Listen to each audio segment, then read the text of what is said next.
Session 42 第42讲，我们的作者在讨论加拉太书第3章17节，我们来读一读 Galatians 3:17。神预先所立的约，不能被那430年以后的律法废掉，叫应许归于虚空。Page 174 174页。Not only did the covenant of law not disannul the covenant of promise, 律法之约不单单没有废除应许之约， more specifically, it did not offer a temporary alternative to the covenant of promise. 说得更清楚，律法之约并不是暂时提供了一个在恩典或者应许之约以外的另类的约，不是的。This particular perspective is often overlooked. 我们往往忽视从这个角度来看这件事。It is sometimes assumed. 有的时候人们会假设 that the covenant of law temporarily replaced the covenant of promise. 有人假设律法之约暂时取代了应许之约 or somehow ran alongside it as an alternative method of man's salvation. 或者呢，不晓得怎么样在应许之约旁边并立，作为人得救的另外一个方法。The covenant of law often has been considered as a self-contained unit. 又有人认为呢，律法之约是一个自含的、自己完全一个单元 which serves as another basis for determining the relation of Israel to God in a period between the Abrahamic covenant and the coming of Christ. 这个单元呢，在亚伯拉罕之约和基督降世之间这个阶段呢，就作为一个基础来决定以色列与上帝的关系是怎么样的。In this scheme, 根据这个的架构，the covenant of promise is treated as though it had been set aside. 应许之约就好像被搁置了 or made secondary for a period, 或者说在这一段的时期呢，成为次要的 although not disannulled, 虽然没有废掉。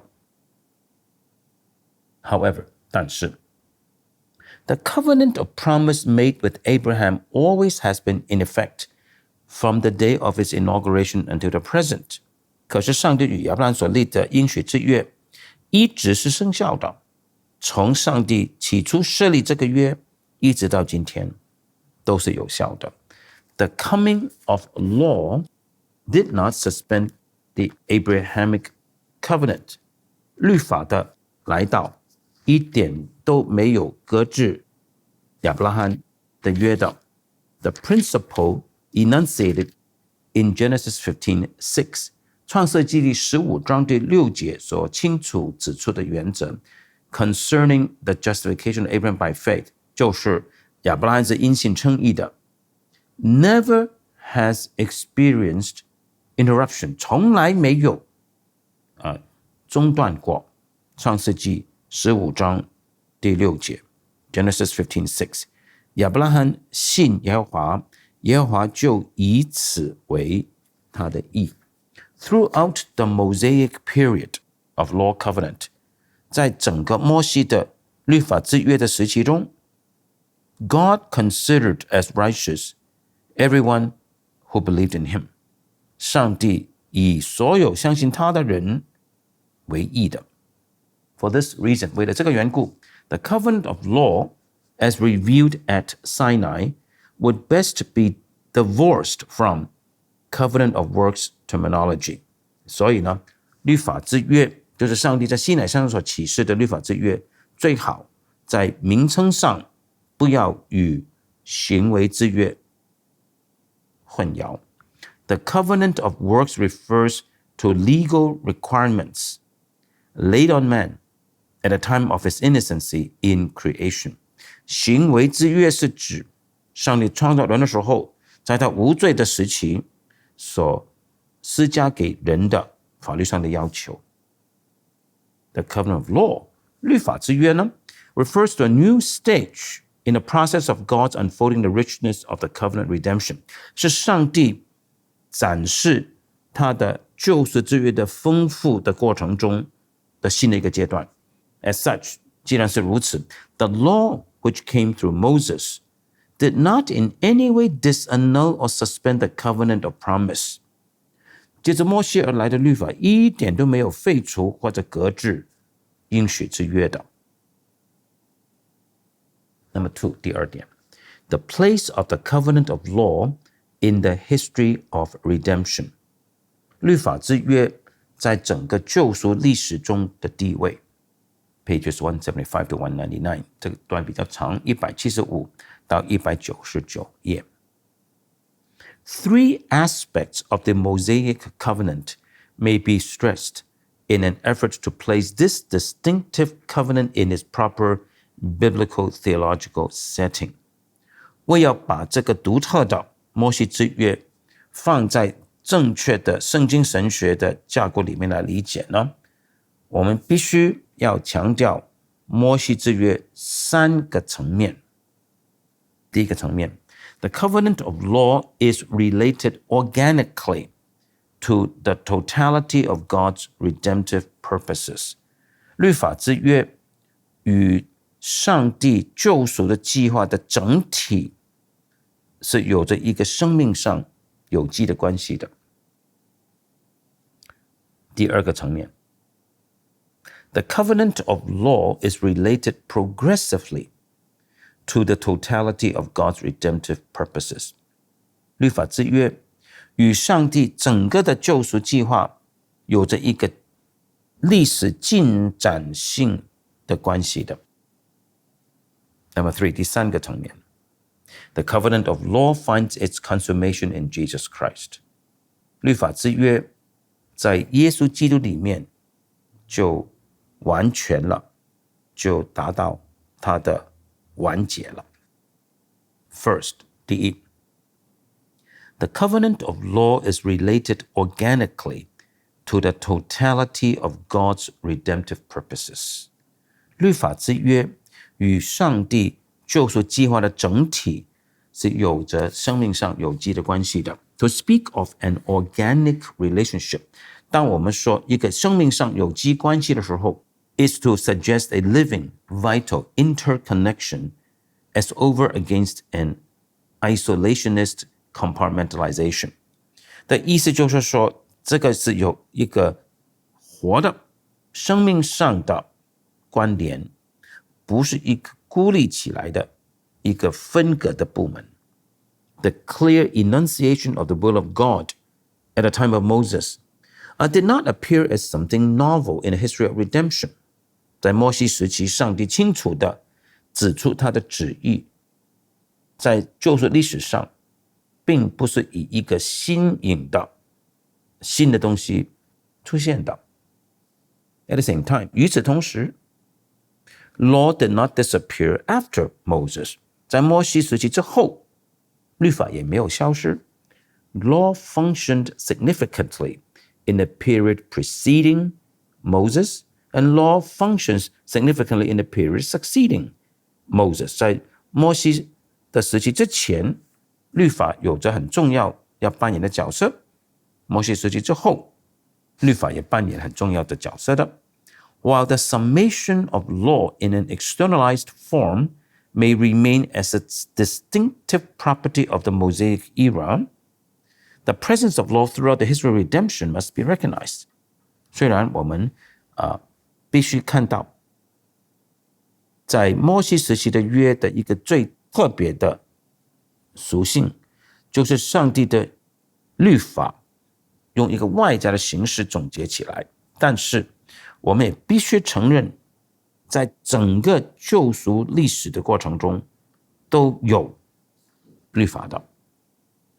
One, law is significant in all administrations prior to Moses. 第一，在所有摩西时期之前，上帝的制度律法都是重要的。Number 2， 第二 ，law is significant in all administrations subsequent to Moses. 在摩西时期之后，所有上帝立约的制度里面，律法也是重要的。Number one， 先来看第一 ，Law is significant in all administrations prior to Moses。在摩西时期之前，所有上帝的立约制度里面，律法都是重要的。References to the will of God and to the necessity of obedience to that will may be noted in each of the biblical covenants。在圣经里面每一个约，我们都注意到，这些约都指出上帝的旨意和人必须遵行上帝的旨意的。Adam, while receiving gratuitously the promise of a saving seed, must work in the sweat of his face to sustain life until the seed should come。 虽然亚当领受了这个白白的应许，就是有一个要救他的后裔兴起，然而亚当必须汗流满面的工作来维生，直到这个后裔到来。 Genesis 3:19， 创世纪第3章第19节，你必汗流满面才得糊口，直到你归了土，因为你是从土而出的，你本是尘土，人要归于尘土。 Noah receives as an integral part of his mercy-filled covenant the decree of God's will concerning the disposition of manslayers。 挪亚接受了上帝这个充满了怜悯的约，这个充满怜悯的约里面很重要的不可或缺的部分，就是上帝的旨意规定如何处理杀人者。 Genesis 9:6， 创世纪9章第6节， Whoso sheddeth man's blood, by man shall his blood be shed。 凡流人血的，他的血也必被人所流。 Even more comprehensively， 更加广泛涵盖一切的是亚伯拉罕的约。 The Abrahamic covenant of promise builds on the responsibility of God's people with reference to the revealed word of God。 上帝向亚伯拉罕所立的应许之约，这个立约的基础就是上帝的子民有责任遵行上帝所启示的旨意的。 The total allegiance to his Lord demanded of Abraham involves the whole of his life。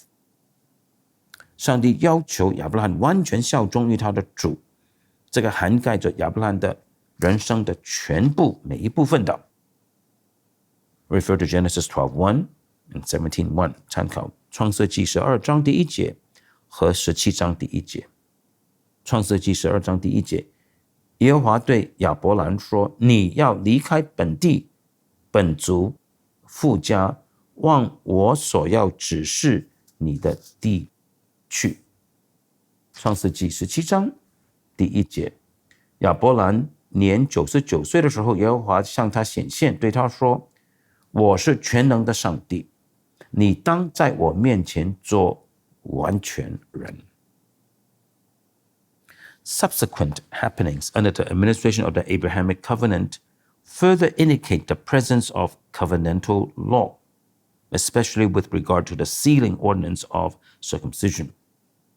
在亚伯拉罕之约执行的时候，后来一些的事件都指出，约里面是存在着约的律法的，特别是与割礼这个印记有关。 According to Genesis 17:14， 根据创世纪17章14节， The uncircumcised male who is not circumcised in the flesh of his foreskin, that soul shall be cut off from his people.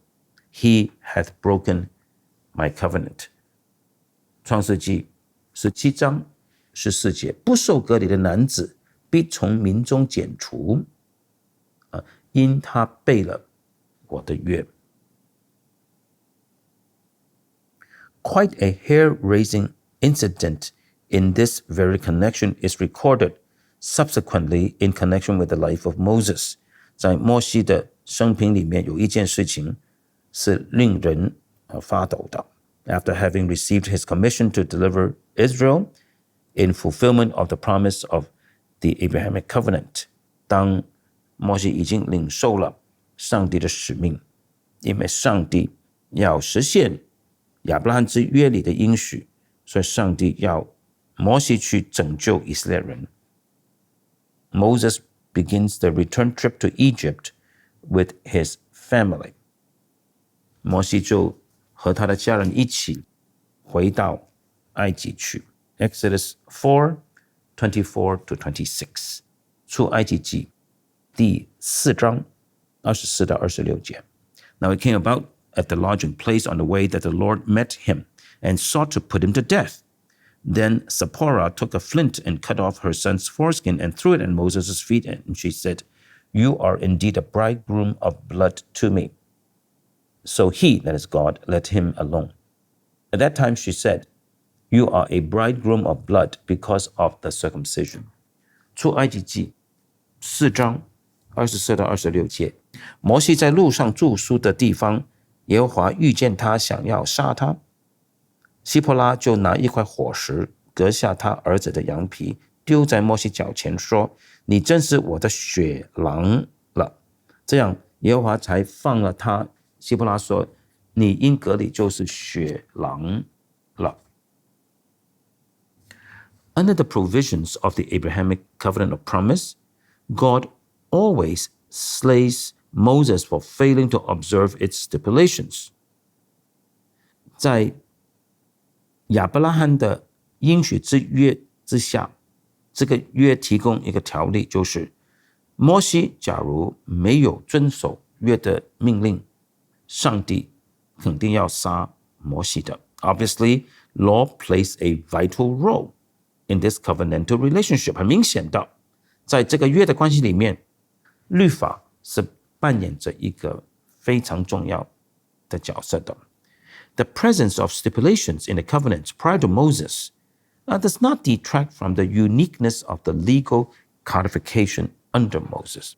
是的，在摩西之前，这不同的约里面有着一些的命令，这个并没有冲淡在摩西之下，上帝的律法很独特的就正式的颁布了 codification。No other covenant could be characterized convincingly as a covenant of law. 没有其他的约，我们可以很有说服力的说，就是律法之约。No more fitting designation could be applied to the Mosaic covenant. 摩西之约没有更恰当的称谓了。Yet, the continuing presence of covenantal stipulations in every early administration relates the covenant of Moses organically with that which precedes. 但是因为在摩西之前每一个约里面不断的出现约的命令，因此摩西之约与先前的约有着有机的生命的关系的。Law simply becomes predominant under Moses. 在摩西之下，律法只不过更加的显著就是了。Number 2， 第二 ，Law is significant in all administrations subsequent to Moses. 在摩西之后，所有约的制度里面，律法都是重要的。Both the Davidic covenant and the new covenant continue to recognize the significance of divine law in redemptive history. 不论是后来的大卫之约或者新约，都不断的承认，在救赎历史里面，上帝的律法是多么的重要。At the conclusion of the Mosaic epoch, 在摩西时期的快要结束的时候， Israel's history immediately begins the movement toward a kingship. 以色列的历史呢，就马上朝向君王制度方向来前进。The establishment of a permanent monarchy in Israel ultimately finds realization by the institution of the Davidic covenant. 那么在以色列里面有着一个永久性的君王制度，最后怎么实现呢？就是上帝设立了大卫之约。The provisional dimension of God's covenant with David is expressed rather pointedly at the time of covenant inauguration. 在上帝设立这个约的时候呢，很直接的指出上帝与大卫所立的约有着一个暂时性的一个层面。Concerning the line of descendancy from David, God says, 上帝这样对大卫说，指出大卫之后这个君王的家族。God says, 上帝说 When he commits iniquity, I will correct him with a rod of men.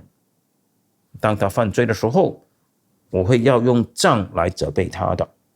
The framework in which this potential punishment of iniquity is to be understood is spelled out quite pointedly in David's subsequent deathbed charge to Solomon, his son and successor.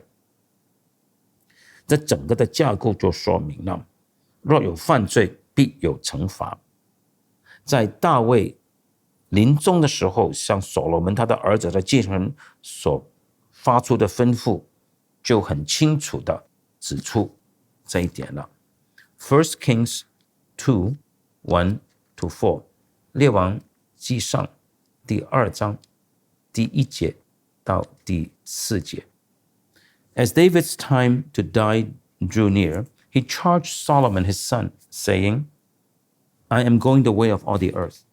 Be strong, therefore, and show yourself a man, and keep the charge of the Lord your God to walk in his ways, to keep his statutes, his commandments, his ordinances, and his testimonies, according to what is written in the law of Moses, that you may succeed in all that you do and wherever you turn, so that the Lord may carry out his promise when he spoke concerning me, saying, If your sons are careful of their way to walk before me in truth with all their heart and with all their soul, you shall not lack a man on the throne of Israel. 1 Kings 2, 1-4. 王上第2章第1节到第4节。大卫的死期临近了，就嘱咐他儿子所罗门说，我现在要走世人必走的路，所以你当刚强，做大丈夫，遵守耶和华你上帝所吩咐的，照着摩西律法上所写的行主的道，谨守他的律例、诫命、典章、法度，这样你无论做什么，不拘往何处去，尽都亨通。耶和华必成就像我所应许的话，说你的子孙若谨慎自己的行为，尽心尽意诚诚实实的行在我面前，就不断人做以色列的国位。王上2章1到4节。The law of Moses is thus seen to have an integral role in the Davidic covenant. 因此我们看见摩西的律法在大卫之约里面有着一个不可或缺的地位的。The entire historical narrative concerning the kings of Israel may be regarded as one magnificent verification of the promise to David, together with its accompanying threat of punishment based on the provisions of the Mosaic covenant of law. 整个关于以色列的国王的历史的记载，我们可以说是一个很荣耀的证据，证明上帝向大卫的应许，也证明着根据摩西的律法之约里面所提供的，上帝警告必定有审判临到。Both the psalm singers and the prophets of Israel sing and prophesy the law of God. 不论是唱诗篇的人，或者以色列的先知们，都颂赞耶和华的律法，或者用先知的言语论道律法的。Oh, how love I thy law! It is my meditation all the day, sings the psalmist. Psalm 119, verse 97. 诗篇119篇第97节，诗人说：我何等爱慕你的律法，终日不住的思想。Hosea 8, verse 12. 何西亚第8章第12节。I wrote for him the 10,000 things of my law, but they are accounted as a strange thing, complains the prophet. 先知何西亚这样子的抱怨，在第8章第12节，他说：“我为他写了律法万条，他却以为与他毫无关涉。” Quite obviously, 很明显的 the law functions significantly in the period of Israel's history embraced by the Davidic covenant. 在以色列的历史中，就是大卫之约所涵盖的历史的阶段里面，律法扮演很重要的角色的。我们下次继续来讲，在摩西之后的约，在这些约里面，律法是多么的重要。We'll continue next time.